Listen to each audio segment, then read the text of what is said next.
Buenas tardes, chicos. Finalmente nos solucionaron el problema. Hola, profe. ¿Qué tal? ¿Cómo les va? Bueno, somos poquitos hoy. Bueno, somos poquitos en general. Quedamos poquitos en la comisión.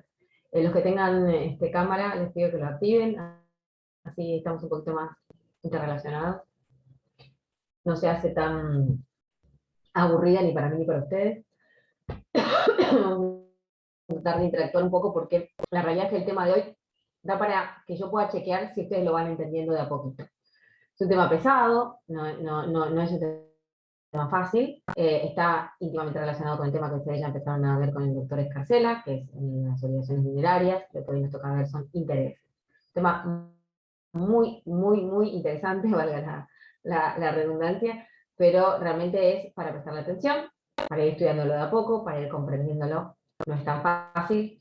Y es un tema que no vuelven a ver en otra materia, literalmente, ya no la vuelven a ver. Por eso es importante que entiendan por lo menos la composición de qué estamos hablando cuando hablamos de intereses, tasa de interés y otra cuestión, bueno, y anatosismo, que es otro tema que nos va a quedar también para hoy.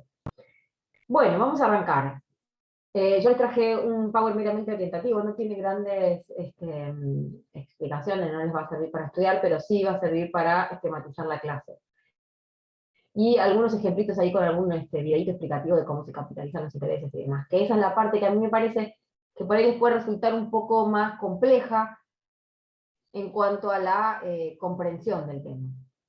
Todo lo demás es estudiar, obviamente, en cuanto a las características que tienen los intereses, las definiciones, los tipos de interés que hay, los tipos de tasa de interés, los caracteres de los intereses, cuáles son las tasas que se tienen que aplicar, cómo se llaman y cómo se calculan los intereses compensatorios y de qué se tratan los intereses moratorios. Bueno, todo eso es algo que ustedes tienen que ver con el estudio, con la lectura. Ahora, hay otra parte que es el de la comprensión, que es lo que me interesa ir chequeando hoy. Bien, vamos a arrancar.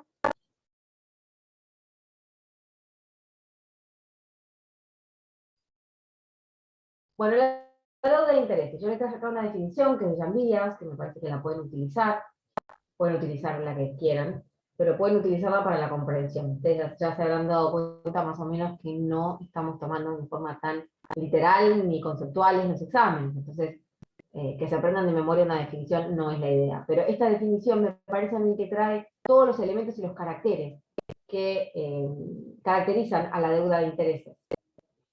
Los aumentos, bueno, interés es la ganancia o beneficio que produce un capital dinerario, son los aumentos paulatinos que experimentan las deudas de dinero en razón de su importe y del tiempo transcurrido.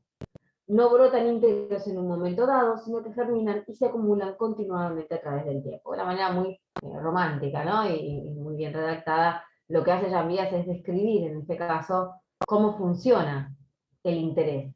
Dice, es la ganancia o beneficio que produce un capital dinerario. Sí, y además también, no solamente es una ganancia o beneficio que produce un capital dinerario mirada desde el punto de vista del acreedor, ¿no? Desde el punto de vista del deudor, es un plus que el deudor debe pagar en los casos en los cuales solicite un préstamo de dinero, por ejemplo. Entonces, ¿qué es lo que nos está diciendo la definición acá? Son aumentos paulatinos que experimentan las deudas de dinero en razón de su importe y del tiempo transcurrido. Ahí están las características principales que tiene la deuda de interés. La deuda de interés, como vamos a ver ahora, es accesoria. En realidad, los intereses van unidos a un capital original y a medida que va pasando el tiempo y en proporción al importe de ese capital, van aumentando. Se van germinando, como dice Jan Vías acá. Se generan a través del tiempo y en proporción a una suma de dinero que es el capital original. O sea, no son autónomos. El interés es de tal modo el fruto civil que produce un capital, se traduce en el rédito, rendimiento o provecho financiero que genera. Los intereses se generan de forma gradual y paulatina a través del tiempo, en función de un capital, de una tasa y de otros parámetros que pueden tener incidencia en la determinación del precio por la liquidez ajena.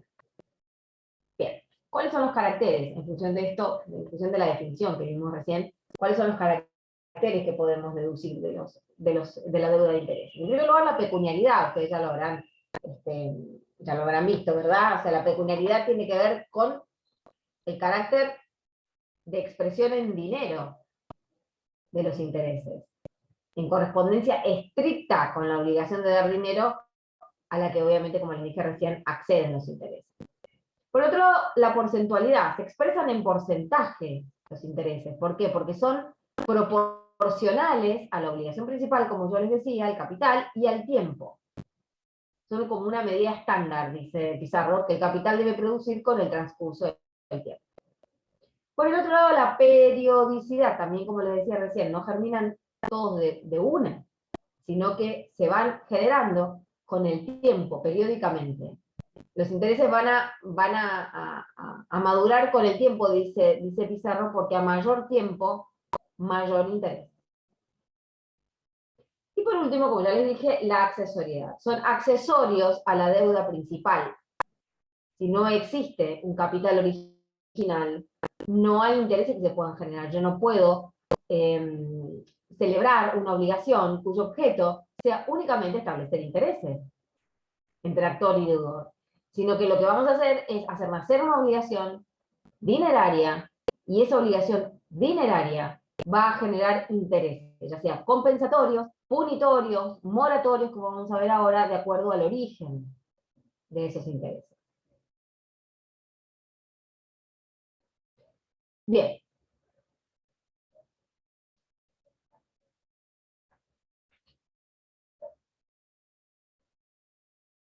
Bueno, ¿cómo se expresan los intereses? La tasa de interés constituye un elemento de fundamental importancia para la determinación de la deuda de intereses, porque el monto de los intereses se mide por una tasa, que puede ser definida como, les puse yo acá, el rendimiento de la unidad de capital en una determinada unidad de tiempo.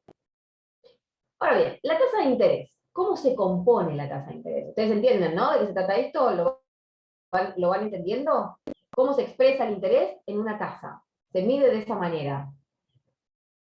Y esa tasa, ¿cómo se fija? ¿Cómo sacamos? Ustedes habrán escuchado hablar de, bueno, se otorga un préstamo a una tasa anual del 24% anual, o a una tasa mensual del 2 o 3% mensual. Habrán escuchado hablar de eso. Bueno, ¿de dónde sale esa tasa de interés? Caprichosamente la fijan las partes, porque se le ocurrió poner un 2, un 3%, a ver cuándo está la inflación y ponemos los intereses. ¿Cómo se compone la tasa de interés? Bueno, tiene una composición bastante compleja. En primer lugar, hay una rentabilidad pura que tiene el capital, que es lo primero que se tiene en cuenta para fijar una tasa de interés. Hay una rentabilidad pura, a ver, en economía se entiende que un determinado capital, para producir una rentabilidad razonable al acreedor, tiene que producir entre un 6 y un 8% anual de ganancia.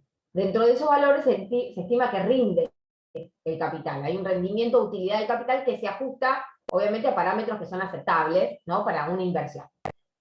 Y van a variar, obviamente, que en función de circunstancias coyunturales, o las circunstancias internacionales, las circunstancias económicas, sociales, de un determinado momento de determinada sociedad. Pero en principio, la tasa de interés pura se calcula entre un 6 y un 8% anual, como una rentabilidad razonable que tiene que aportar el capital.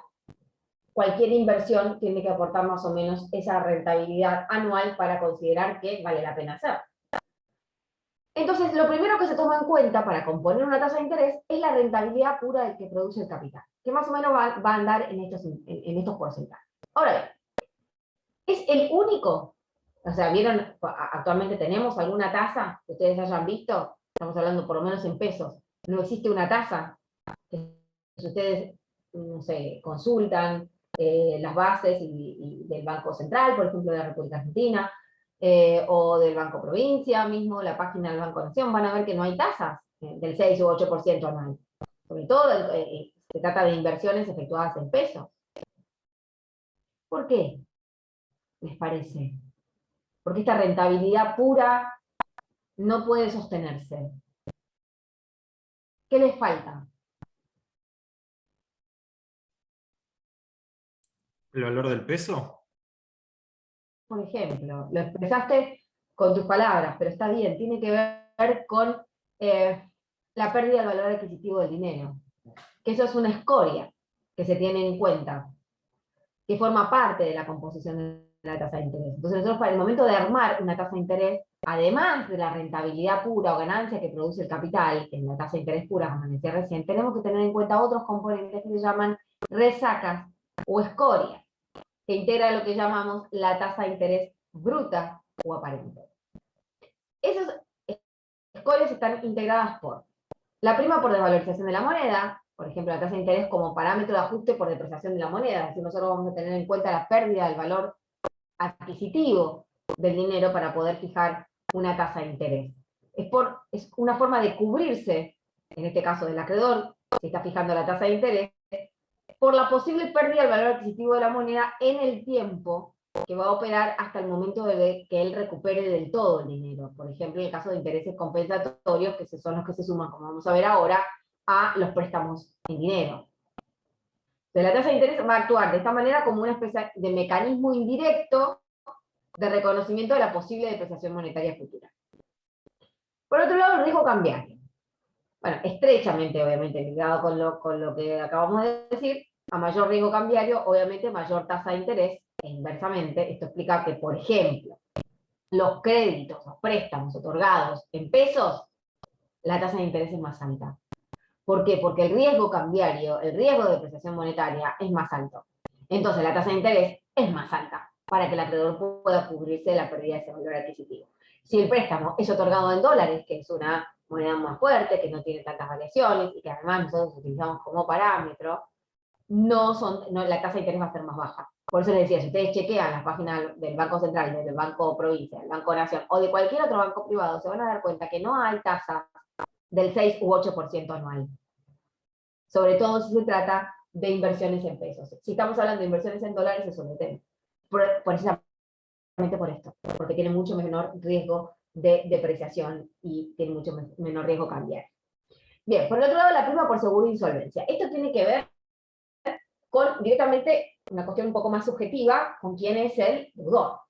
¿A ustedes qué les parece si no es lo mismo otorgarme un préstamo a mí, como particular, por más que yo pueda acreditar ingresos estables, que otorgarle un préstamo a una empresa con solvencia acreditada y con un estado contable llamativo y con una ganancia y rentabilidad anuales más que comprobadas. No es lo mismo, ¿verdad? O sea, el riesgo de recupero que va a tener el banco no va a ser tan alto como con esa empresa como conmigo, soy un particular. Ni hablar si ese particular además no tiene un sueldo del Estado, además es monotributista, además tiene ingresos inestables, y si además el préstamo no trae consigo alguna garantía real, por ejemplo. Es decir, no va a tener la misma tasa, y esto lo pueden chequear tranquilamente ustedes en alguna de las páginas de estos bancos que yo les dije, no va a tener la misma tasa un préstamo personal. Estos préstamos que ustedes ven, los llamados a solas firmas, vieron que las tasas son altísimas. ¿Por qué? Porque el riesgo de recupero es altísimo, porque el riesgo de insolvencia, si yo no estudio al deudor y no sé cuál es su capacidad de pago y su solvencia, el riesgo de recuperar el dinero es mucho más alto. Entonces, no es lo mismo otorgar un préstamo personal sin garantía real que otorgar un préstamo hipotecario, porque ahí ya tengo como garantía el inmueble. Si el deudor no paga, ejecuto el inmueble. Entonces ahí ya tengo una... Voy a poner en silencio el celular, que estuve pidiendo asistencia, por eso me siguen escribiendo, a ver si lo solucionamos. No es lo mismo, entonces, un préstamo que no tenga, que no tenga adicionado alguna garantía de recupero, como sería una garantía real, o en el caso, por ejemplo, de automotores, una garantía prendaria. Vieron que hay autos que se otorgan préstamos prendarios para poder adquirirlos, entonces el adquirente va pagando una cuota mensual, que a su vez tiene intereses, y además de todo esto, se incluye una garantía prendaria, que también es una garantía real. Entonces, esto le va a restar riesgo de recupero al acreedor. Por lo tanto, la tasa de un préstamo prendario va a ser más baja que un préstamo personal. ¿Se entiende? Esto es medir el riesgo de insolvencia. Y esto es un componente que también integra la tasa de interés. Bueno, después las cargas tributarias y los costos operativos. Primero son los impuestos que paga el acreedor por realizar esta actividad habitual del préstamo y toma de valores. ¿no? Y los costos operativos. A ver, tiene un costo operativo para el acreedor, por ejemplo, para la entidad financiera, otorgar préstamos. Porque para poder otorgar préstamos tiene que tomar valores de algún lado. Tiene que adquirirlos de algún lado. Entonces, el costo de transacción entre adquirir valores y prestarlos tiene un costo operativo que sí o sí tiene que trasladarlo a la tasa para poder seguir realizando de una manera rentable esta actividad habitual de oferta y demanda de valores, ¿verdad? Por el otro lado, el costo financiero de la tasa bancaria, bueno, más o menos pasa algo parecido con el costo financiero de la tasa bancaria, es el costo que tiene. A ver, si yo hago una diferencia, ustedes sacan una diferencia entre la tasa pasiva y la tasa activa,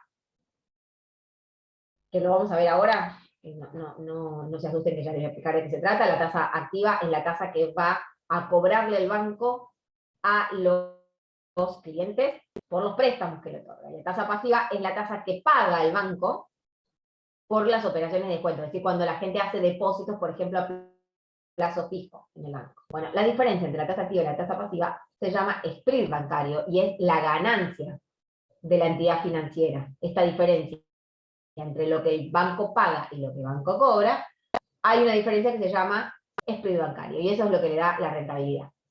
Bueno, el costo financiero de la tasa bancaria tiene que ver con esto, con una fuerte incidencia obviamente de la tasa de interés y a menudo el índice de los niveles de la tasa de interés. El préstamo de dinero que los bancos o que cualquier entidad financiera realiza en operaciones de crédito, que se canaliza a través de una previa, les decía yo recién, una previa captación de recursos. Este costo financiero para la obtención del dinero va a marcar el piso a partir del cual se calcula la tasa activa.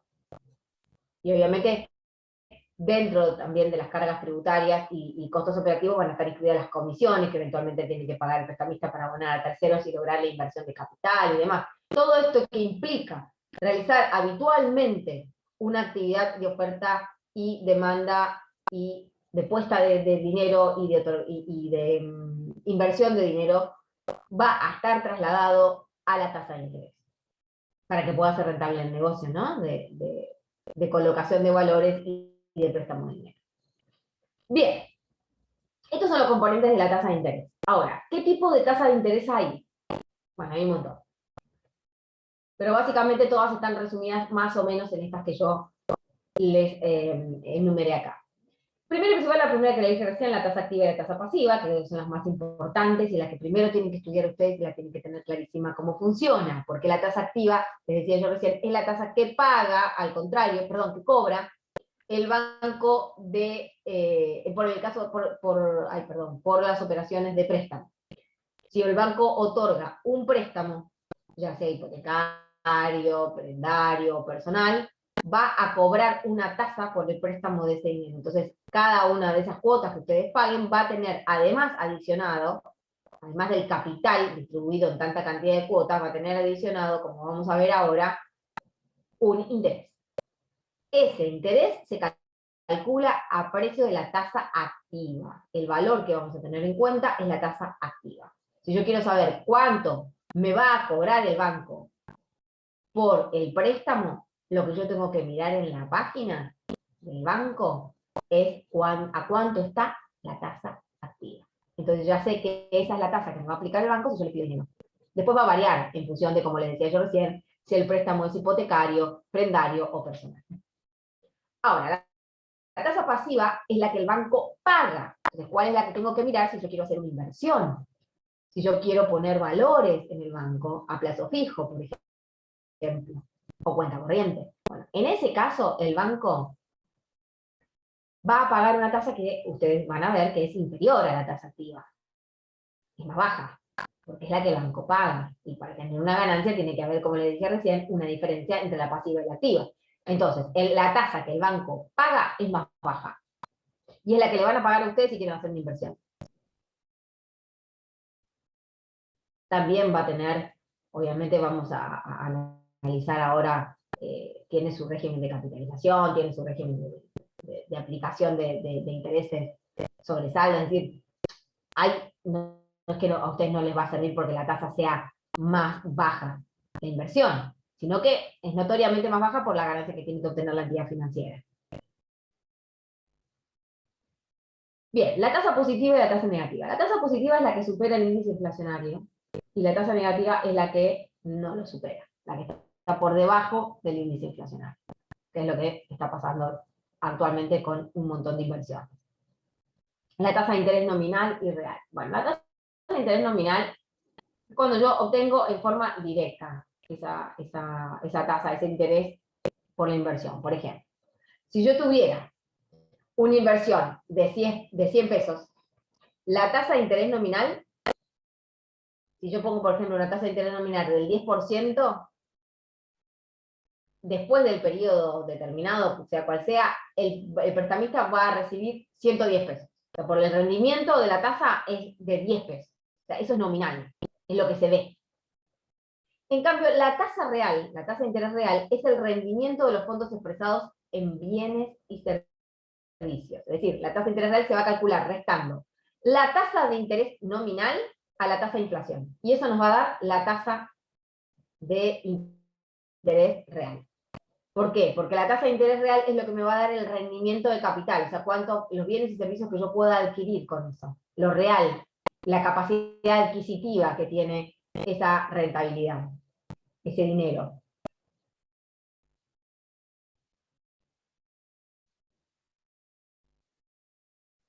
Obviamente que si ustedes tienen que calcular el rendimiento efectivo de una inversión, ¿cuál es la tasa de interés que van a calcular? ¿Cuál es la tasa de interés que van a tener que tener en cuenta si ustedes quieren ver realmente cuánto les va a rendir una inversión? ¿La nominal o la real?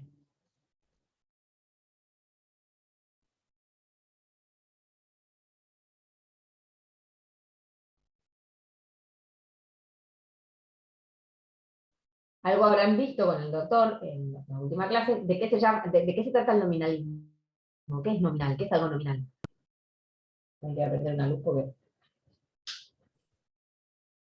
Es el valor, es el valor en sí, que la diferencia del valorismo toma el precio al momento, o sea, el valor en sí de la cosa. Bueno, y en este caso, la tasa O sea, nominal, yo le decía, es como la tasa que se expresa. Si yo le digo que vale, no sé, si la tasa es del 10% y se la aplico al capital bruto, me va a dar, en el ejemplo este de los 100 pesos, me va a dar 110. Esa es la tasa nominal. Entonces, ¿cuánto rinde? 10 pesos. Mucho más no hay para pensar. Tasa nominal. Ahora, ¿rinde realmente eso? y si tenés una economía como la nuestra que se devalúa la moneda constantemente, no. En realidad en casi ninguna, porque todas las economías tienen un índice mínimo que sea de inflación. Pero si sobre todo en economías con índices inflacionarios muy altos como la nuestra, la tasa nominal no me sirve. Si yo quiero realmente calcular el rendimiento efectivo de la inversión, lo tengo que calcular ponderando la tasa real y no la tasa nominal.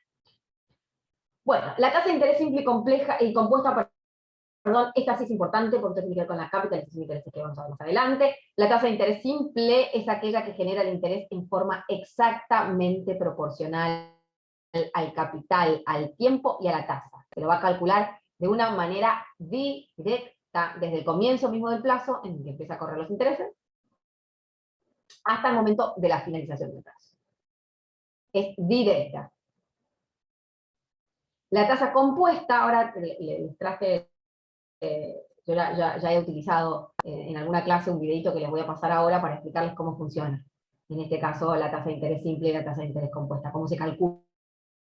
Porque nosotros no le vamos a tomar la fórmula en el examen, pero ustedes tienen que saber cómo se calcula una tasa de interés simple y una tasa de interés compuesta. Entonces, más o menos, les traje como un video explicativo para que ustedes vean con un ejemplo concreto cómo se calcula y para qué sirve, en qué ejemplos de la vida real la van a aplicar. Entonces dijimos, la tasa de interés simple es aquella que genera el interés en forma exactamente proporcional al capital, al tiempo y a la tasa. En cambio, el compuesto es, o efectivo se llama también, es cuando los intereses generados, devengados, se suman al capital periódicamente y van a generar intereses sobre el monto total. ¿Entienden? genera intereses sobre el monto total. Se va a ir sumando esa tasa a los intereses devengados, se van a ir sumando al capital periódicamente.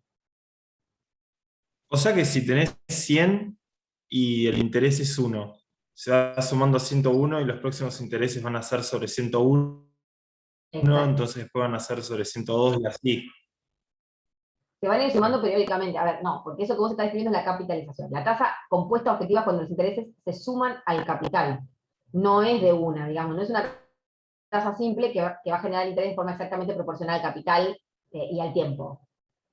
Se va a ir sumando al capital que va quedando. Está bien el ejemplo que está. Ahora lo vamos a ver con un ejemplo.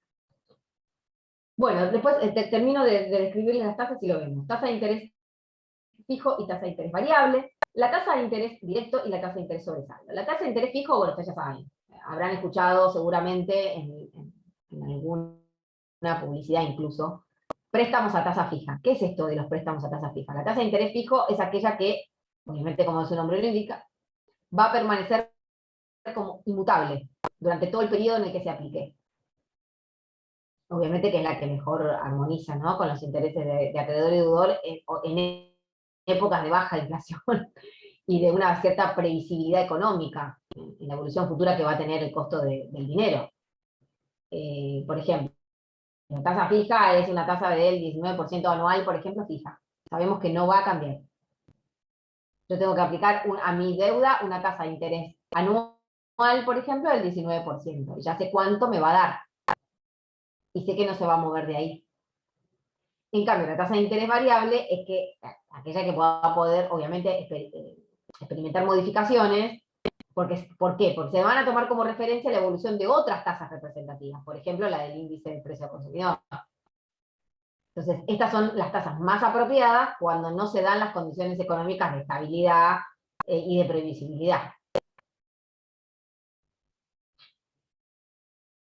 Por lo tanto, la tasa no va a ser fija, va a ir variando en función de otras tasas.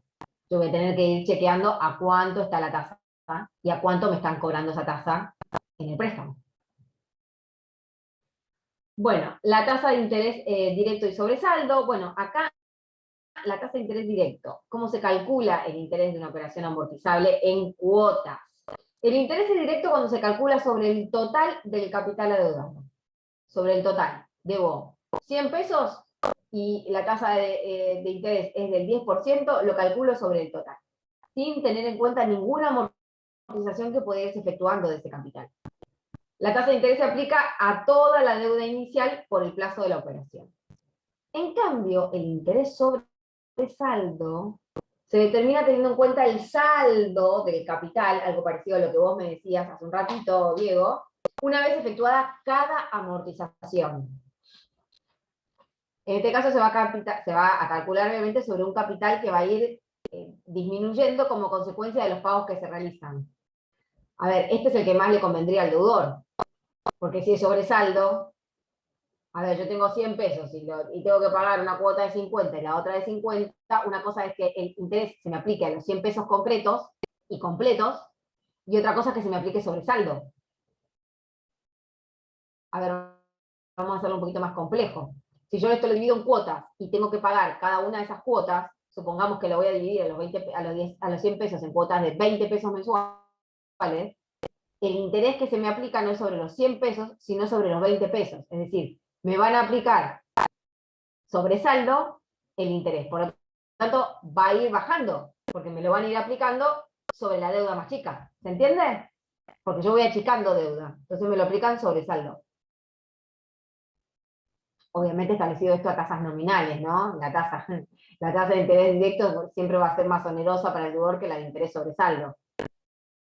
Siempre. Pero bueno, en base a tasas nominales, le va a convenir al deudor la tasa de interés sobre saldo.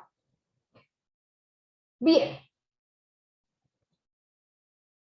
Estos son los tipos de tasas. Ahora, ¿cuáles son las clases de interés? Las clases de interés se van a clasificar según el origen. Por un lado puede haber intereses voluntarios y por el otro lado puede haber intereses legales. Los intereses voluntarios, como su nombre indica son aquellos que surgen de la voluntad de las partes de un acto jurídico. Por lo general son fruto de un acuerdo de voluntades, y por lo tanto se los suele denominar intereses convencionales. Sin embargo, obviamente no significa que no puedan ser establecidos de manera unilateral, ¿no? Son de origen voluntario, pero de manera unilateral. Realmente eso suele darse en materia de legados. Y los intereses legales son aquellos que reconocen obviamente el origen, ¿en dónde? En la ley. Así los intereses, por ejemplo, compensatorios, que la ley le reconoce al fiador, que cumple con la prestación contra el deudor. Los casos que ya vimos para el primer parcial, de la gestión de negocios, del empleo útil, ¿se acuerdan que la misma ley establece intereses para el caso del recupero del dinero por este tipo de gestiones? Bueno, estos son intereses de origen legal, porque los establece la ley. Bueno, por el otro lado hay otra clasificación, que son las clases de intereses según quién practica la determinación. Convencionales dijimos, convencionales legales y judiciales. Convencionales dijimos que son los fijados por las partes, ¿no?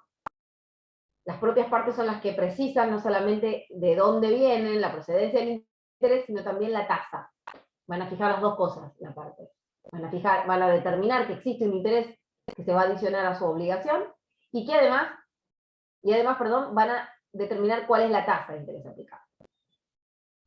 También la tasa de interés aplicable puede ser fijada por la ley, en ciertos supuestos, sobre todo impositivos. Y por último, en ausencia de determinación convencional o legal, pueden los jueces fijar la tasa en materia de intereses, tanto en materia de intereses compensatorios como moratorios.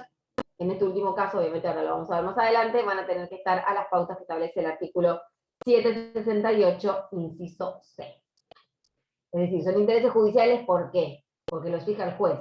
No es porque el juez caprichosamente los fija, sino porque hubo una ley que autoriza a los magistrados a fijar la tasa aplicable en ausencia de otra previsión convencional o legal. Bueno.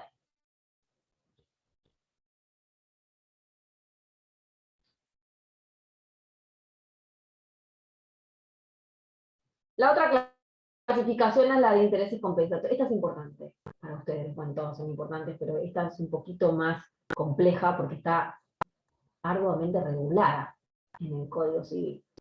Clase de interés según su función económica. Intereses compensatorios o lucrativos, artículo 767 del Código Civil Comercial. Intereses moratorios, artículo 768 del Código Civil Comercial. Y intereses punitorios. ¿Qué son los intereses compensatorios o lucrativos? Son aquellos que se adeudan como contraprestación o precio por la utilización de un capital ajeno. Contraprestación o precio por la utilización de un capital ajeno. En los ejemplos que venimos dando, ¿qué les parece? ¿En qué casos se pueden deber intereses compensatorios? Aguarden un segundo que voy a tener un poco más de luces porque no, ya no me veo ni yo. Vayan pensando de qué se tratan los intereses compensatorios. ¿En qué casos se deben los intereses compensatorios?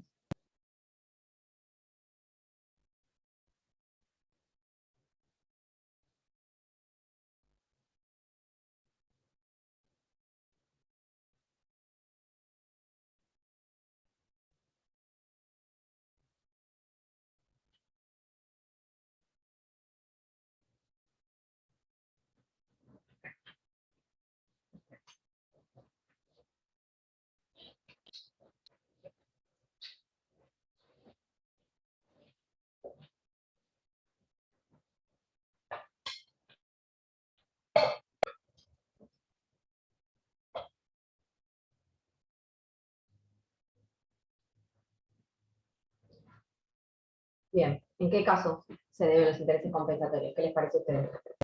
Si son aquellos que son debidos como contraprestación o precio por la utilización de capital ajeno. Lo que te da el banco. ¿Los que te da? ¿Los que te paga Claro, el el banco? préstamo que te hace el banco.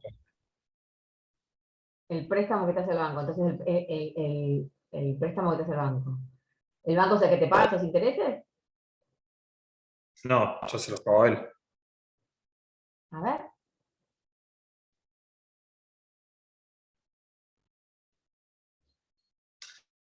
Si es una contraprestación de precio, vos se lo pagás a él, eso me dijiste, no te he entendido. ¿Eh? Sí, Bien, o sea, perfecto. el banco me presta plata. A la suma total le sumo los intereses que también le debo. Exactamente. O sea, en realidad te va a fijar el mismo banco cuando no sé, son contratos predispuestos.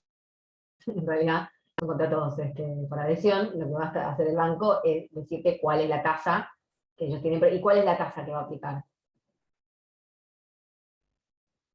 el banco.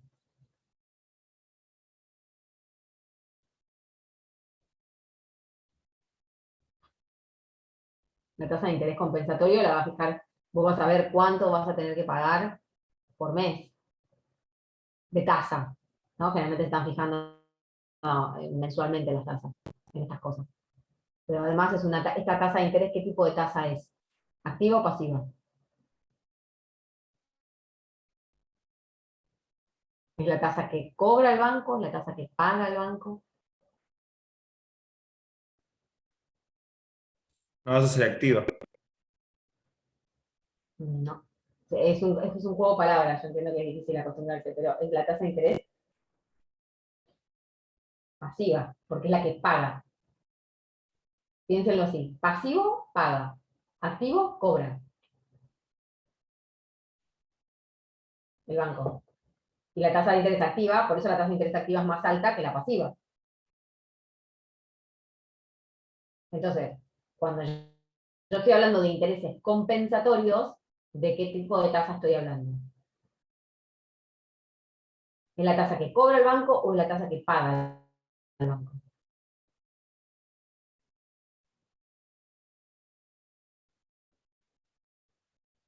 ¿Pero no podría ser de ambas partes? O sea, es En la definición que les dije yo, la tasa de interés activa es la tasa que cobra el banco por las operaciones de descuento, por las operaciones de préstamo. Y la tasa de interés pasiva es la que paga el banco por las operaciones de depósito. claro, pero los intereses compensatorios, pueden, o sea, no importa, tienen que ser sí o sí pasivos. No, yo no dije pasivos. No, los intereses compensatorios. ¿A qué tasa? ¿Qué es una tasa de interés compensatorio? ¿De qué tipo de tasa estamos hablando ahí? ¿Activa o pasiva? Yo entendí que Si era son la activa. contraprestación o precio por lo que... Claro, porque ¿qué tipo de tasa es? ¿Qué está haciendo el banco? Te está prestando el capital. Pero ¿y con la tasa qué hace? ¿Te la cobra o te la paga? No, me la cobra. Perfecto. Está muy bien, está muy bien. Es difícil, ¿viste? Hay que como que posicionarse en el ejemplo concreto, pero está muy bien, está muy bien. Bueno, hay autores que no están muy de acuerdo con esta utilización de este término de interés compensatorio y lucrativo. En general dicen que es más, perdón, con el término de interés compensatorio. Dicen que en realidad el interés moratorio también es una compensación por el uso o por el mal uso del dinero ajeno, que en realidad tendría que ser llamado esto de intereses lucrativos, porque precisamente uno le agrega una tasa de interés compensatorio a una deuda en dinero para ganar dinero con eso, ¿no? O sea, lo mismo, estamos dando el ejemplo del banco, pero podría ser un prestamista individual, un contrato de mutuo entre dos particulares. En ese caso, el que presta el dinero también le va a agregar una tasa de interés compensatorio porque va a querer lucrar con eso, porque ese es su negocio. Bueno, los intereses moratorios, bueno, son aquellos que se deben, ya se lo imaginarán ustedes, en caso de mora del deudor, en el cumplimiento de la obligación. El deudor con su incumplimiento obviamente va a generar, o sea, que ilegítimamente el acreedor se vea como privado del uso de ese dinero y por lo tanto va a agregarse una tasa de interés moratorios.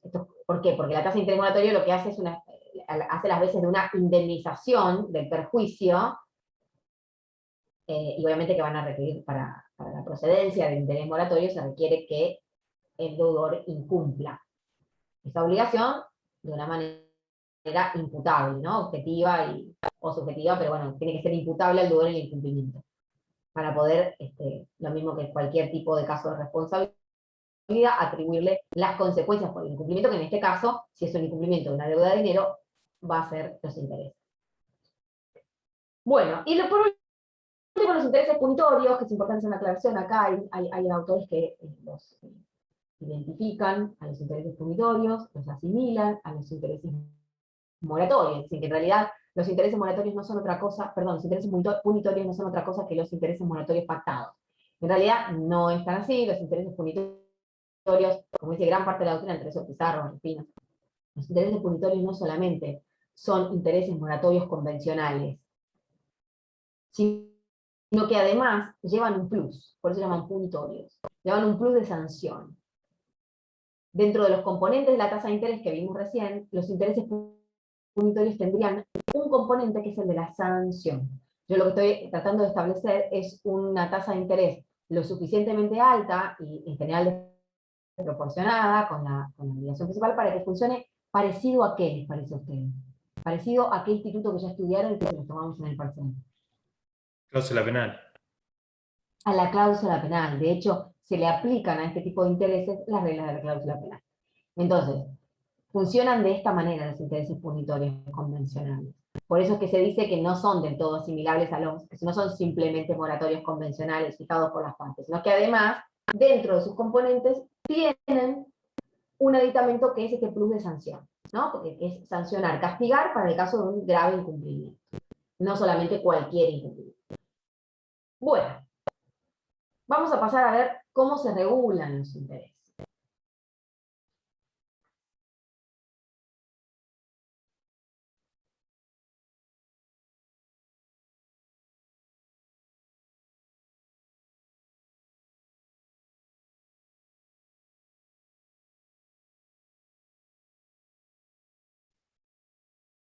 Bueno, ¿cuál es el régimen de los intereses compensatorios y lucrativos? Artículo 767 del Código Civil y Comercial les dice, la obligación puede llevar intereses si son válidos los que se han convenido entre el deudor y el acreedor, como también la tasa fijada para su liquidación.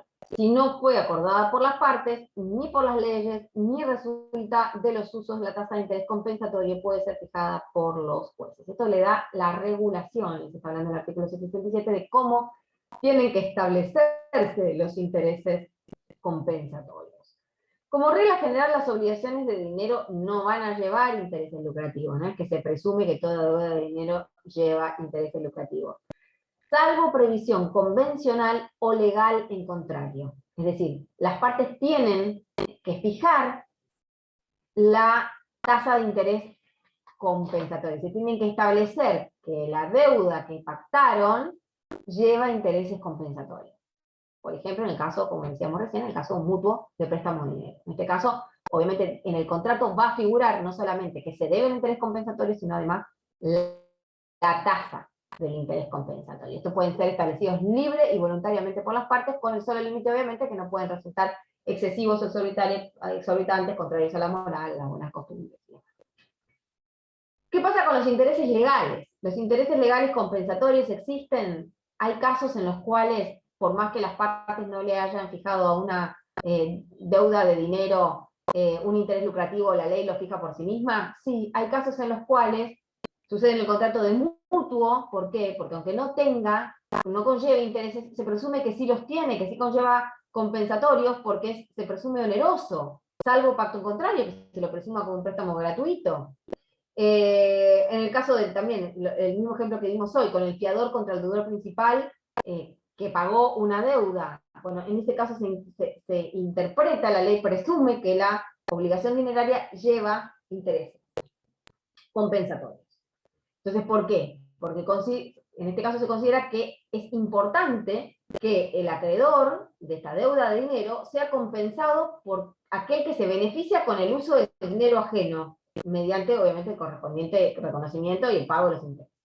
Los intereses se van a computar desde el momento que se hizo el gasto, es decir, la erogación, o el anticipo de fondos o la inversión. O sea, los intereses compensatorios se calculan de esta manera, a partir de esos momentos.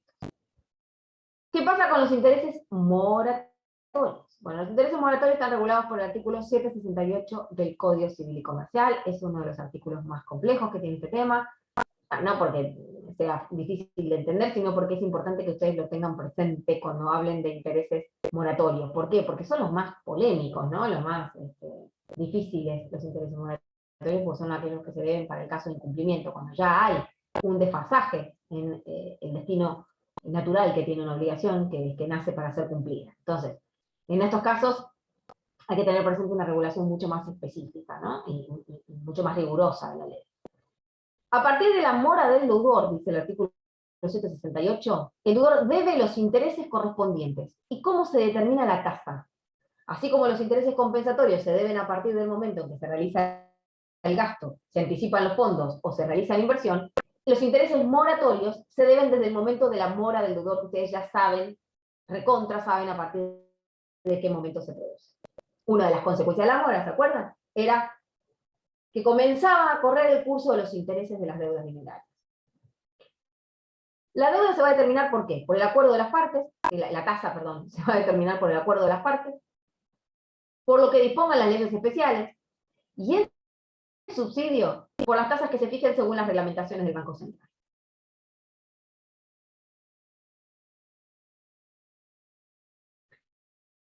Por lo que acuerden las partes. Es decir, las partes pueden pactar, si esto se tratara de, por ejemplo, volvemos al mismo ejemplo, de un mutuo o cualquier otro tipo de contrato, en donde las partes pacten intereses moratorios para el caso de incumplimiento, van a tener que respetar nada más que las pautas que establece el artículo 768, debe estarse siempre a la tasa que fijen las partes, que obviamente volvemos a lo mismo, con el límite en que no sean exorbitantes, excesivos, ni contrarios a la moral o a las buenas costumbres, en el ámbito específico del cual estemos hablando, es decir, que pueden fijarlo las partes libremente con solamente estos límites, cuando se trata de una tasa de interés moratorio convencional.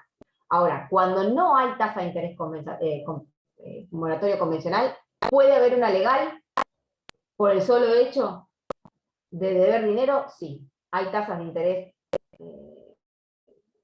moratorio legales, sobre todo se dan en materia impositiva y previsional, por el no pago de impuestos, por el no pago de aportes. En este caso, la misma ley es la que establece cuál es la tasa de interés moratorio para el caso de incumplimiento del contribuyente. Y por último, la tasa, otra vez lo mismo, lo que nos pasaba con el origen de los intereses, que puede haber una tasa de interés judicial. ¿Qué sucede cuando las partes no han fijado una tasa de interés moratorio y tampoco lo fija la ley? En este caso dice el artículo 768, inciso C, que en subsidio la tasa se determina por la que se fijan según las reglamentaciones del Banco Central. Esta última parte del artículo 768 merece una aclaración porque no ha sido muy pacífica la interpretación. ¿En qué sentido no ha sido pacífica? ¿Qué es esto de que el Banco Central tiene que fijar la tasa cuando no la fijaron las partes, ni tampoco ha sido establecida legalmente? ¿Significa que la fija el Banco Central? ¿Un funcionario del Banco Central? ¿Nos fijamos en la página del Banco Central a ver cuánto está y eso?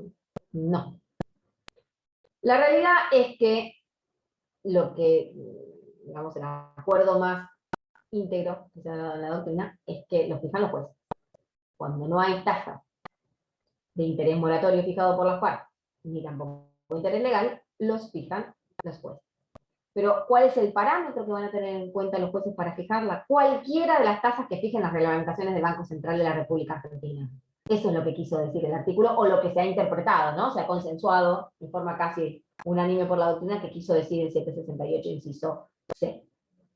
¿Quién fija la tasa? ¿Un funcionario del Banco Central? No, los jueces. Teniendo en cuenta cualquiera de las tasas que se fijen en las reglamentaciones del Banco Central hasta este momento. Puede aplicar libremente la que le parezca en función de la obligación de que se trate, de cuál es el incumplimiento que esté grabando, y cuál es el tiempo transcurrido y demás. Eso lo puede fijar libremente el juez, también obviamente con el límite de que no sea obviamente exorbitante y que tiene que ser bastante equitativo para ambas partes, ¿verdad? Profe, no se escucha. Esto ¿Cómo que no se escucha?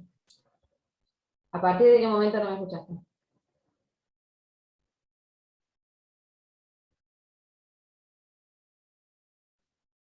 ¿Ahora sí? ¿No? Perdón, me pareció que fue a mí que se me había ido un poco el internet y... Perdón. Bueno, bien. ¿Todos los demás me escuchan? Aunque sea, contéstenme por el chat, chicos. Así me quedo tranquilo.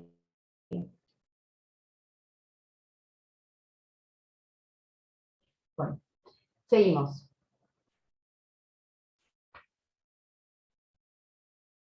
Sí, me escucho. Bueno, perfecto. ¿Me escuchaste la última parte, Diego? Lo de las reglamentaciones del Banco Central. Bien. Bueno, perfecto. Seguimos entonces. Hay una parte, esto creo que se lo había puesto en una lámina y me enchufé hablando y no se lo puse acá. Esto tiene que ver con una decisión, esto de la decisión del acuerdo de la doctrina en cuanto a cómo interpretar el 778-C, en el despacho mayoritario de la Comisión 2 de la 25ª Jornada Nacional de Derecho Civil, pero ha tenido otras aplicaciones doctrinarias y jurisprudenciales este criterio, ¿no? La provisión del 768-C no implica la delegación al Banco Central de la fijación de la tasa, sino que siempre será el juez el que la va a determinar. Las tasas fijadas por las reglamentaciones del Banco Central servirán de pauta que podrá ser utilizada por el juez en esta tarea. Bien. Ahora bien, y acá viene la pregunta. ¿Cuál es la tasa de interés moratorio que tienen que fijar los jueces? Dijimos que la puede fijar libremente entre las tasas que fije el Banco Central, que estén entre las regulaciones del Banco Central, que les va a servir como pauta. ¿Cuál es la que debe aplicar? ¿Debe aplicar la tasa activa? ¿Debe aplicar la tasa pasiva? Tasa de interés moratorio, ¿eh? Estamos hablando de un interés que se debe en caso de incumplimiento. ¿Cuál es la que se debe fijar? Bueno, esto obviamente que tuvo una evolución jurisprudencial inmensa, que no va a ser motivo de análisis en esta clase porque estaríamos un rato largo. Pero bueno, la primera tasa que se fijó en su momento, el primer acuerdo, digamos, en otras épocas del país también, la tasa pasiva, creo que no, estoy segura que fue YPF con Provincia de Corrientes, que fue un fallo de la Corte, que estableció que se iba a fijar como un parámetro, ¿no?, para los jueces, cuando tienen que fijar tasas de interés moratorio, que no han sido fijadas por las partes ni por la ley, tienen que aplicar la tasa pasiva. ¿Cuál es el problema que tiene la tasa pasiva? A ver, ustedes ya a este punto que ya llevan comprendiendo el tema, a ver, ¿cuál les parece a ustedes que puede ser el problema que puede traernos una tasa pasiva en el caso de incumplimiento? Que sea como la regla general de que los jueces cada vez que hay un incumplimiento, si no tengo tasa fijada, fijan la tasa pasiva. ¿Cuál es el problema?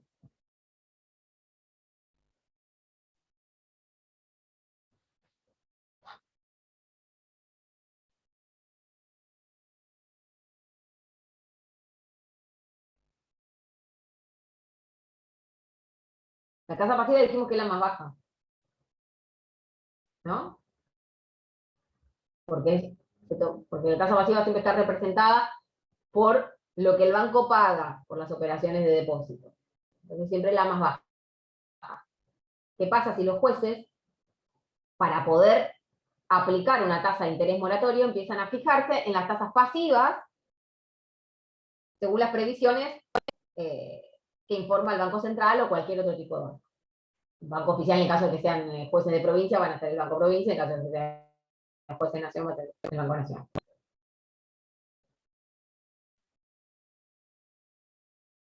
Si ustedes son los incumplidores, ¿cuál les conviene que se aplique?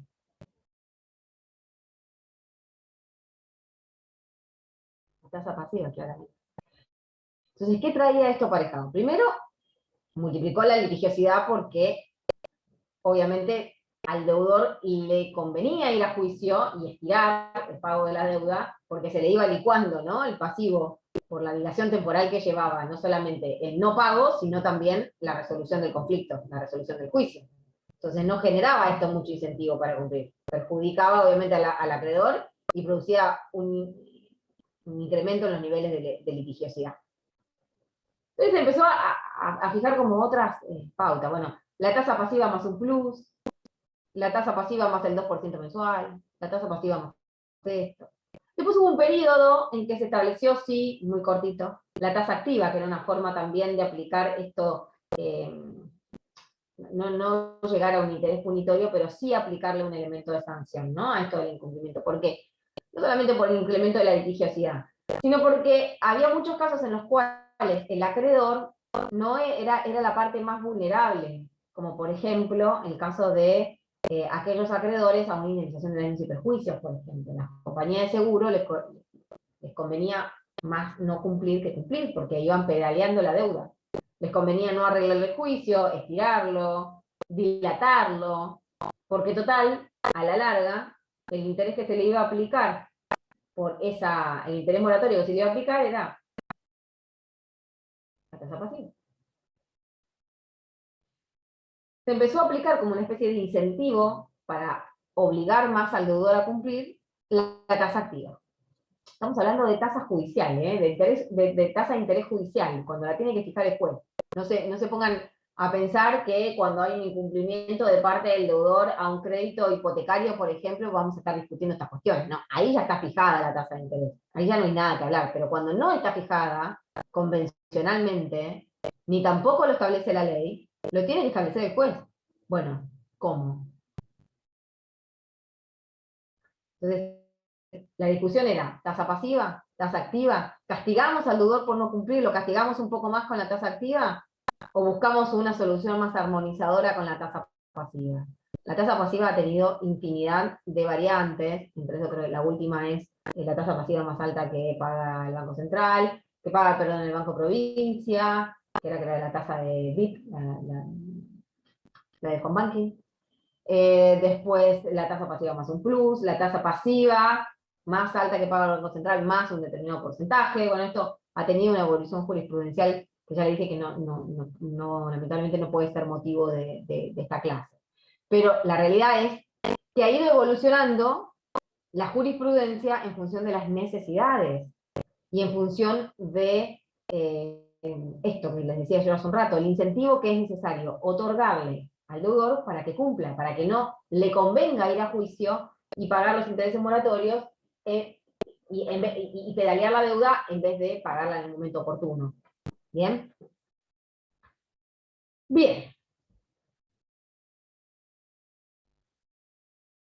El otro tema, ¿hasta acá alguna pregunta?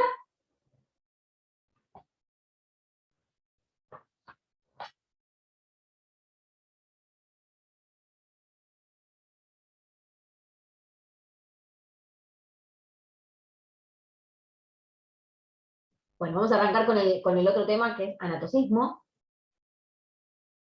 Que para esto vamos a aplicar algunos de los conceptos que estuvimos viendo con relación a la capitalización de intereses. ¿Qué es el anatocismo, chicos? Es la capitalización de los intereses que se acumulan en el capital, constituyendo una unidad productiva de nuevos intereses. También se lo denomina, como hablábamos hace un rato y como lo describió bien Diego, interés compuesto. ¿Cuál es el régimen legal en materia de anatocismo? El artículo 770 del Código Civil y Comercial le dice que no se deben intereses de los intereses, excepto que una cláusula expresa autorice la acumulación de los intereses al capital, con una periodicidad no inferior a 6 meses. La obligación se demande judicialmente, en este caso la acumulación opera desde la fecha de notificación de la demanda, y la obligación se liquide judicialmente, en este caso la capitalización se produce desde que el juez manda pagar la suma resultante y el deudor es moroso y naciente. ¿Se entiende de qué estamos hablando cuando hablamos de la capitalización de los intereses? ¿Qué significa capitalizar? Ahora yo les voy a pasar un videito explicativo, muy didáctico, que intenta explicarle cómo funciona la capitalización de intereses de los dos lados, del lado del deudor y del lado del acreedor, para que después podamos entender cómo funciona el anatocismo. El anatocismo tiene que ver con otra cuestión, el interés compuesto, o sea, ¿cuál es la regla general? El interés simple. Cuando hablamos de interés compuesto, estamos hablando de capitalización de intereses. ¿Y cómo es la regla de capitalización de intereses? En nuestro régimen legal vigente, no se deben en principio intereses en los intereses. Eso es la regla general, que es lo que Diego me decía. Ah, entonces quiere decir que si yo a un periodo le sumo el 2% me va a dar 102. Entonces el otro periodo no lo calculo sobre 100, lo calculo sobre 102. Exacto, es eso. ¿Se puede hacer eso? Naturalmente, bueno, en principio la regla es que no. Salvo las excepciones que establece la ley, que la verdad que a veces parece que fueran más las excepciones que la regla, pero bueno, las vamos a ir viendo para ver cuáles son las condiciones en las cuales se puede capitalizar interés. Primero, necesitaría que entiendan de qué se trata la operación de capitalización de interés. Bueno, ahí voy con...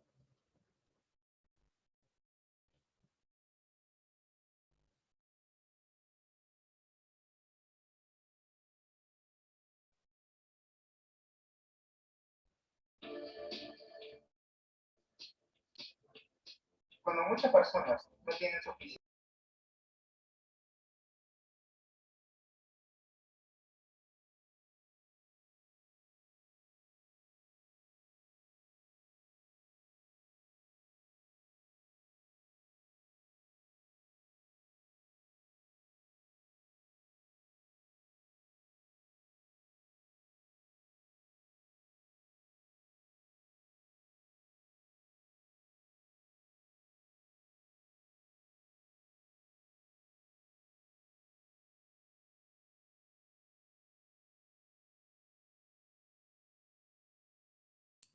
Profe, el audio del video pensé que no se me escuchaba a mí solo. ¿Cómo? Pensé que el audio del video no se me escuchaba a mí solo. A ver. Por eso no dije nada. ¿Nadie está escuchando el video? ¿No le sale el audio? Qué raro. Lo he usado 1000 veces a esto. Creo que cuando te muteaste, Ah, cuando me muteé cuando yo. cortaste el micrófono. Sí. Qué buena acotación. Bueno, ahí empezamos. Cuando muchas personas no tienen suficiente efectivo a mano para pagar algo, depende de qué. Si alguien le concede un préstamo, pueden estar seguros de que van a devolverlo con algún tipo de interés. El dinero es muy importante en el mundo moderno, pero algunas personas no siempre tienen suficiente para comprar lo que quieren. Una persona podría desear montar una empresa, comprar un auto o una casa, o dar una educación universitaria. En esta situación, podríamos solicitar un préstamo. La suma de dinero prestado se denomina capital. Cuando uno pide un préstamo, también debe pagar un interés que es su costo. Cuando más tiempo se debe el dinero, más interés se debe pagar. Existen dos tipos de interés, el interés simple y el interés compuesto. El interés simple significa que se pagará interés solo sobre el capital. El interés compuesto se paga sobre el capital y además sobre los intereses que se han acumulado. La mayoría de los préstamos bancarios conllevan un interés compuesto. Los bancos generalmente no utilizan el interés simple. Sin embargo, uno podría pagar un interés simple cuando le pide dinero prestado a un monto. Pueden hacer esta ecuación para calcular el interés simple. El interés es igual al capital por la tasa de interés por la cantidad de tiempo. Supongamos que le piden prestado $8,000 a un amigo para poder comprar un auto. Establecen que devolverán el préstamo al cabo de 3 años y medio, con un interés anual del 7,6%. ¿Cuál es la suma total de dinero que se debe devolver sobre el préstamo? Primero, calculemos el monto de interés simple usando la fórmula. El capital es $8,000. La tasa de interés anual es 7,6%, que se expresa en forma decimal como 0,070. Y el tiempo del año que se debe el dinero es de 3,5. Al multiplicar estas sumas, todos tenemos un interés simple de $2,128. El monto total por devolver es el interés sumado del capital, que puede expresarse como C más I igual MT. El capital es en $8,000. El interés es de 2,128. Esto significa que tendrá que devolver a su amigo un total de $10,128. Las personas en todo el mundo manejan el efectivo desde hace miles de años. Gastar dinero es parte de la vida cotidiana, ya sea si están ahorrando dinero en un banco o gastándolo con alguna tarjeta de crédito. Una de las principales preocupaciones era la tasa de interés. El interés compuesto está en todas partes y puede jugar a su favor o en su contra. Albert Einstein alguna vez dijo: la fuerza más poderosa del universo es el interés compuesto. Todos necesitan dinero en nuestro mundo actual. Una forma de ganar dinero es a través del interés compuesto. El interés es el sumo que un banco les paga por usar su dinero. El interés compuesto le paga sobre el monto de dinero prestado, que se llama capital, y sobre el interés que se ha acumulado.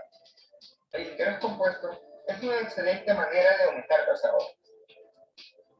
Interés compuesto, cuya fórmula es: el capital final es igual a lo que se obtiene a partir de un capital inicial por 1 más una tasa de interés entre un tiempo establecido.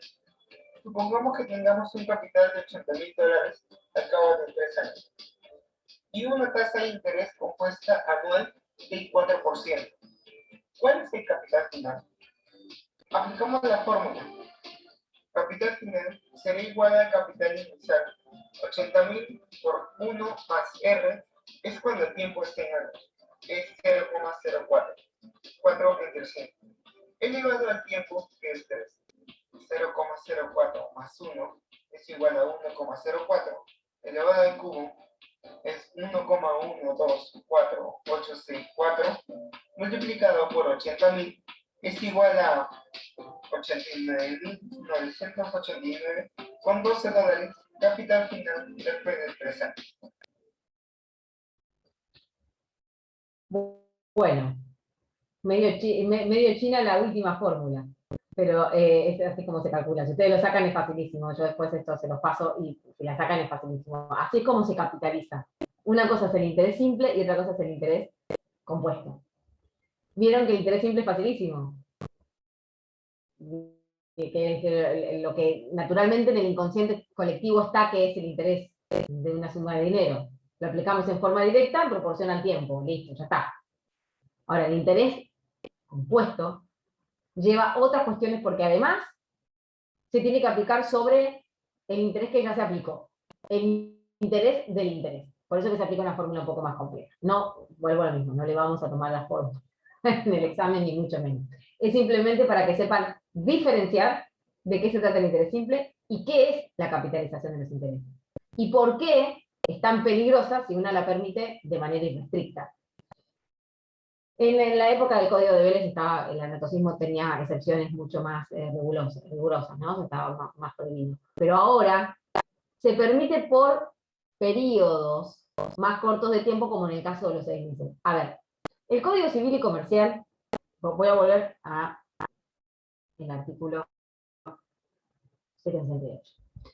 El Código Civil y Comercial establece que... No, esto no era el... Acá. El Código Civil y Comercial establece que no se deben interesar los intereses, excepto que una cláusula expresa autorice la acumulación de los intereses del capital con una periodicidad no inferior a 6 meses. ¿Qué significa esto? Es la capitalización de los intereses pactada por las partes. O sea, no se deben interesar los intereses, salvo que se acuerde en un contrato, que es la mayoría de las veces. Pero con una periodicidad no inferior a 6 meses. Es decir, que yo puedo capitalizar cada 6 meses, no puedo capitalizar todos los meses. Ahora después les voy a pasar otro video que explica cómo se capitaliza por periodos. Por último, la obligación se demande judicialmente. En este caso, la acumulación opera desde la fecha de la notificación de la demanda. Es decir, otra excepción en cuanto a los intereses es que la obligación llegue a juicio. Por lo tanto, es una excepción que ya casi convierte a la capitalización de los intereses en una regla. Si yo tengo que llegar al juicio, los intereses se capitalizan. ¿Desde cuándo? Desde la fecha de notificación de la demanda. Y por último, en los casos en que la obligación se liquide judicialmente, en este caso la capitalización se produce desde que el juez manda pagar la suma resultante y el deudor es moroso de hacerlo, es decir, desde la fecha de la sentencia. Son las 3 excepciones y los 3 casos en los cuales se aplica la capitalización de los intereses. Ahora, ustedes me dirán, está perfecto el ejemplo de la capitalización de intereses, pero ¿cómo capitalizo por periodos? Bueno, yo después les voy a subir un video, ahora no porque no tenemos tiempo, de cómo se capitaliza por periodos. Si a ustedes les interesa aprender esto, me lo piden, yo se los subo o se los paso. Se nos hace muy extensa la clase, si no. De cómo se capitaliza por periodos de 6 meses, de 1 año, de 2 años.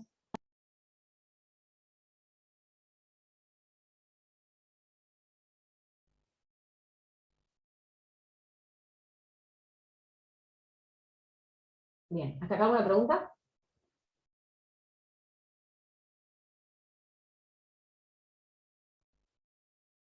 Bien. Vamos con la última parte de la clase, que es el caso de los intereses excesivos. Dijimos que en el caso de que los intereses no estuvieran fijados judicialmente, legalmente o en forma convencional, los podía fijar el juez, y aún en los casos en que estuviera fijado convencionalmente, ¿puede el juez o pueden las partes solicitar judicialmente algún tipo de intervención para que esos intereses puedan ser revisados? Bueno, sí. En el caso de los intereses excesivos. El artículo 771 del Código Civil establece las facultades judiciales para el caso de que los jueces puedan reducir los intereses cuando la tasa fijada o el resultado que provoque la capitalización de intereses exceda, sin justificación y desproporcionadamente, el costo medio del dinero para deudores y operaciones similares en el lugar donde se contrajo la obligación. Los intereses pagados en exceso se imputan al capital y una vez extinguido este pueden ser repetidos. Es decir, ¿qué va a pasar con esos intereses que se liquidaron y que se capitalizaron en exceso? Se los va a imputar al capital, de manera tal que se reduzca el capital. Y lo que sobre puede ser repetido, es decir, se lo tienen que devolver al deudor.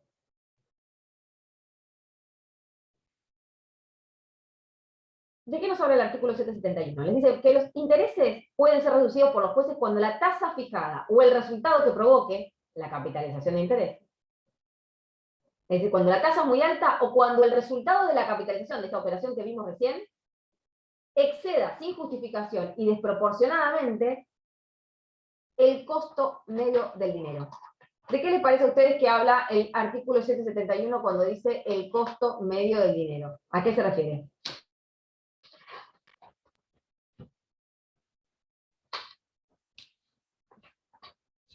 Al valor, al valor que tiene en ese momento, qué tan devaluado no está la moneda en sí.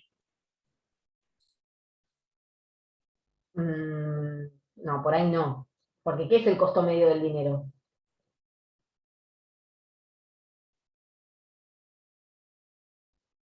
¿A qué les parece a ustedes que se refiere cuando habla de costo medio del dinero? No, no tiene que ver con la pérdida del valor adquisitivo, ¿eh?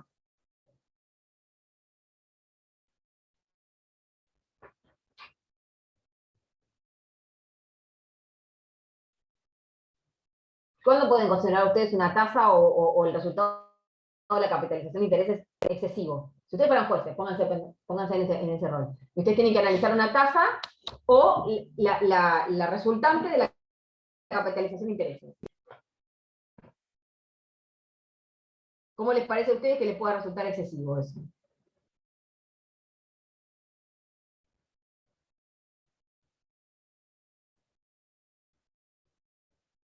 Si ¿A qué los se intereses son fijaría? más que el monto original, ¿Cómo? si los intereses son más altos que el monto original, Los intereses en general van a ser más altos que el monto original, ¿sí? Por ejemplo, si es tasa variable. Pero igual, de todas maneras, por más que no sea, que sea igual la tasa de cuando arrancó, puede ser excesiva desde que arrancó. O el resultado de la operación de capitalización de intereses te puede llegar a haber llegado a límites exorbitantes.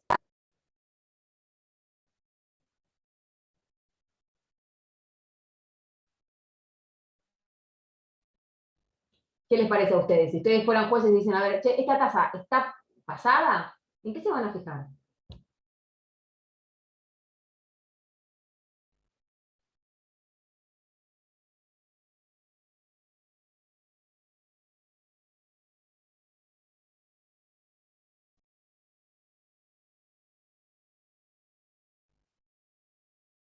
Vienen las partes con un contrato de mutuo, por ejemplo, de préstamo, que generalmente son exorbitantes la tasa.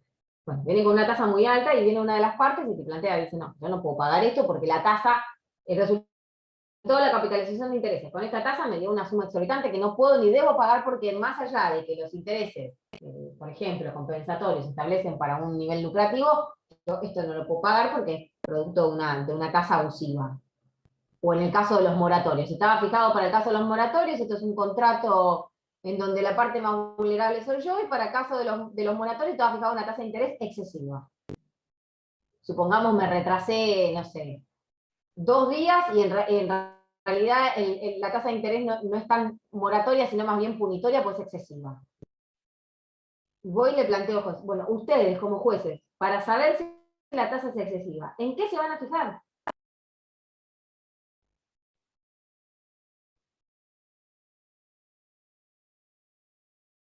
¿Con qué la van a comparar? ¿Con qué la compararían? Viene un cliente de ustedes, por con ejemplo. cláusula penal e intereses punitorios.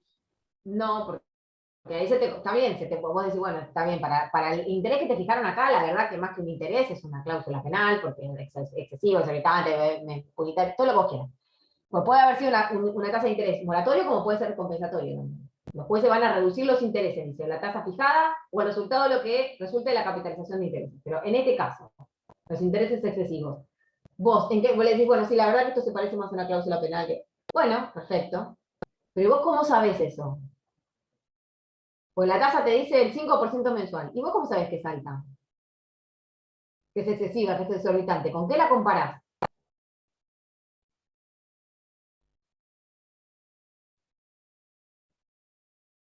Una cuestión de sentido común. Más allá de lo jurídico. Una cuestión de sentido común. ¿Con qué la compararían? ¿Cómo saben que una tasa es exorbitante? Ustedes mismos, como consumidores, por ejemplo, van a sacar un préstamo para saber que la tasa que le están cobrando es razonable. ¿En qué se fijan? ¿O con qué la comparan?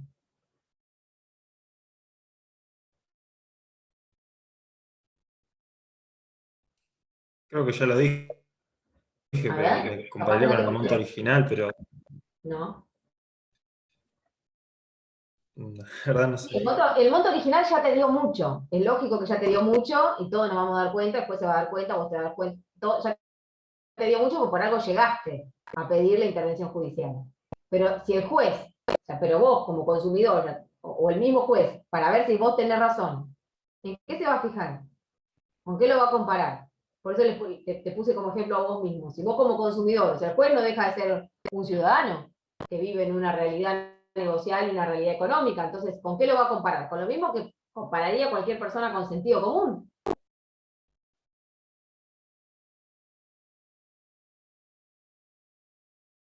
Tasa nada, lo pusieron a una tasa del 18% mensual. ¿Es mucho? Sí, pero la inflación es de 51,8 acumulada en anual. No sé si es mucho. O sea, ¿con qué lo comparo? Yo soy juez y tengo que tomar en cuenta parámetros objetivos. No puedo decir a mí lo que me parece. Entonces, ¿con qué lo voy a comparar? ¿Qué es el costo medio del dinero?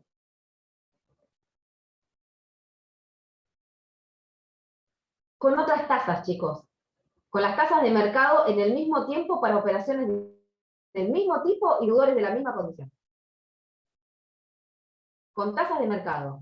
Si yo vengo a plantearle al juez que esa tasa que me dio o el resultado de la capitalización es excesiva, ¿qué va a hacer el juez? Lo lógico, si ustedes son y tienen que usar parámetros objetivos, es ir a las páginas del Banco Central,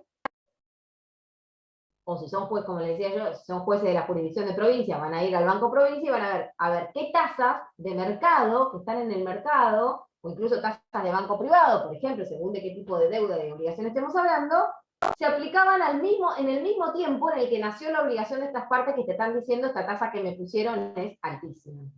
Y para operaciones del mismo tipo y deudores de la misma condición. Por ejemplo, particulares de ingresos medios. Parámetros objetivos, ese es el costo medio del dinero. ¿Hay un costo medio del dinero? No, no existe el costo medio del dinero. ¿Cómo se mide? Bueno, más o menos la jurisprudencia y la doctrina interpreta que el artículo quiso decir la tasa de mercado en el mismo tiempo para operaciones del mismo tipo y deudores de la misma condición. ¿Está? Esto es importante que lo tengan presente porque puede llegar a ser una pregunta de examen, a ver si es oral. Le vamos a preguntar qué es el costo medio del dinero. ¿Qué significa que estemos hablando de esta cuestión? ¿Se entiende?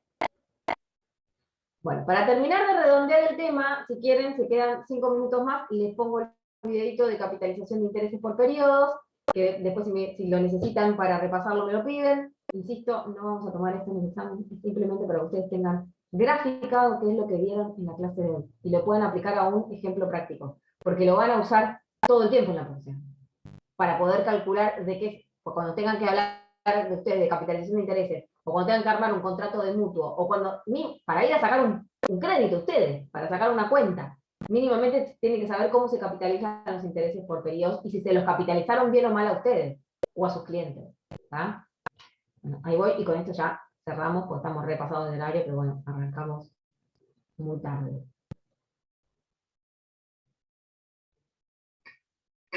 Haya la cantidad que es necesario Muy gracioso colocar mexicano. en el banco que pague el 15% con capitalización trimestral para disponer de 20,000 pesos al cabo de 10 años. Entonces, como es interés compuesto, nos vamos a mi formulario. Este formulario es de interés. Haya la cantidad que es necesaria. Perdón. No sé qué toqué, que lo saqué de...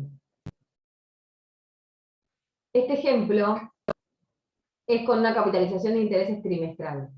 Fíjense que en el Código Civil y Comercial hay ejemplos de capitalización de intereses por 3 meses. O sea, hay periodos más cortos que lo que fija el artículo 770. Se puede capitalizar por menos tiempo. Es como que el 770 lo que le está dando es como una hipótesis de máximo, hasta 6 meses. Pero hay ejemplos, por ejemplo, en los contratos bancarios de cuenta corriente, el saldo deudor se capitaliza cada 3 meses, no cada 6. Entonces, por eso es válido el ejemplo igual. Esto es una capitalización de intereses por trimestre. Haya la cantidad que es necesario colocar en el banco que pague el 15% con capitalización trimestral para disponer de 20,000 pesos al cabo de 10 años. Entonces, como es interés compuesto, nos vamos a mi formulario. Este formulario es de interés compuesto. Y hay una fórmula para interés compuesto. Es esta que estás viendo en la pantalla. Y abajito está todo lo que significa cada letra. Esa fórmula la voy a escribir ya despejada. Ahora vamos a colocar nuestros datos. Ahorita te explico esta fórmula, cómo se va a utilizar. El problema que acabamos de leer decía que hallemos la cantidad necesaria que hay que colocar. Entonces, nos está pidiendo el capital. Tú todo lo que quieres ahorrar o colocar es dinero. Y a eso se le llama capital. Es la interrogante. El capital es lo que tienes hoy. Y es lo que nos pide el problema que acabamos de leer. ¿Cuánto queremos colocar? Es decir, está hablando el presente. El capital para hoy. Y dice el problema que tiene una tasa de interés. La tasa de interés es la letra I del 15%. Lo colocamos al 15% y dice que la capitalización es muy importante, es trimestral. Ahorita vamos a utilizar esa palabra, trimestral, para disponer de 20,000 pesos. Cuando tú vas a disponer dinero, estás hablando de lo futuro. Y lo futuro es la M, el monto. La M es monto y un monto es lo que vas a obtener en un tiempo. Entonces, a eso se refieren los 20,000 pesos, que pueden ser pesos, dólares, euros, lo que tú estés manejando en tu país. Y eso será al cabo de 10 años. Entonces, el tiempo son 10 años. Algo también muy importante. Entonces, el problema nos pide el capital, lo que debemos de tener actualmente. La fórmula nos da el monto, que son 20,000 pesos. El problema nos lo dio. Y acá abajo, esta fórmula, hay varias fórmulas de interés compuesto, pero esta que estás viendo en rojo es la mejor, la que ya tiene todo preparado para obtener el resultado. El 1 pues lo tenemos, la I, el porcentaje lo tenemos, es 15%. El tiempo es la T, lo tenemos, son 10 años, siempre debe de estar en años. Y la N todavía no la tenemos, eso es la capitalización, la N. Y trimestral significa lo siguiente, a ver, en un año, siempre tomamos un año de referencia. ¿Cuántos trimestres hay? Y en un año hay 4 trimestres, es decir, un año tiene 12 meses, eso todo el mundo lo sabemos. ¿Cuántos trimestres hay? Pues trimestres de 3, entonces hay 3 meses, otros 3 meses, otros 3 meses y otros 3 meses. 3, 3, 3 y 3 son 12. Es decir, hay 4 capitalizaciones. Ese es el valor de la... Entonces ya tenemos todo preparado. Esta fórmula, recuerda que ya te la di despejada. Te la memorizas cuando te pidan el capital. Y vamos a sustituir. Capital es igual al monto. El monto es lo que vamos a tener en un futuro.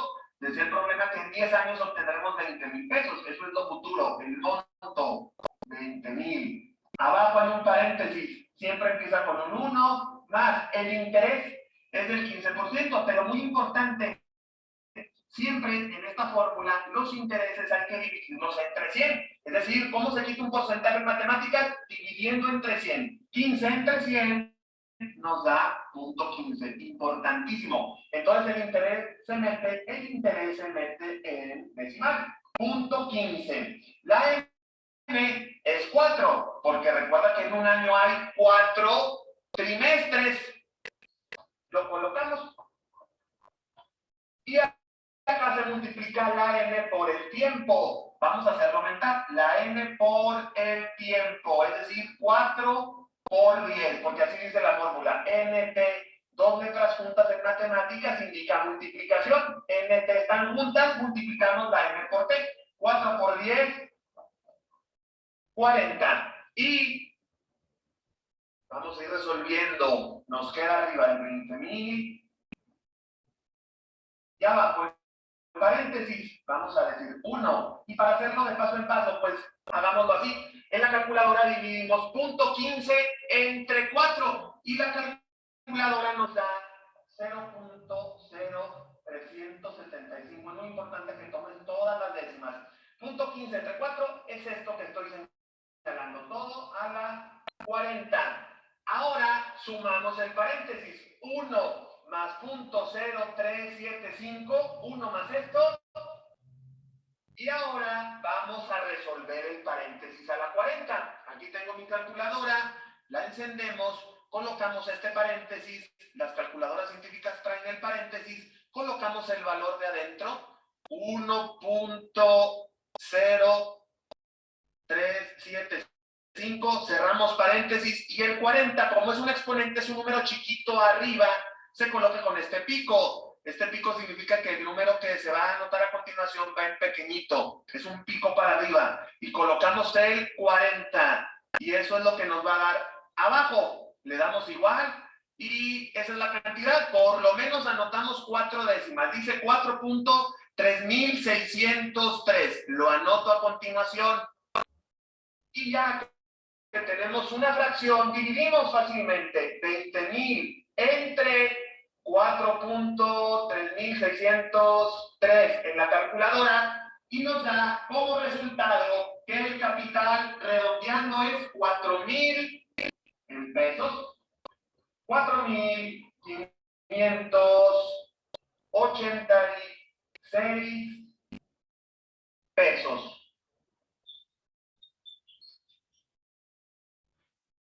Eso es el capital, es decir, el problema nos pedía cuánto debemos de ahorrar. Si nosotros ahorramos 4,586 pesos hoy mismo, y nos esperamos 10 años, al 15% el banco nos va a dar el monto de 20,000 pesos. Es decir, de 4,586 en 10 años gané 20,000, es decir, 15,000 pesos más o menos más, que es muy buen dinero, pero para 10 años, que es mucho tiempo, ya depende de lo que se te haga para ti.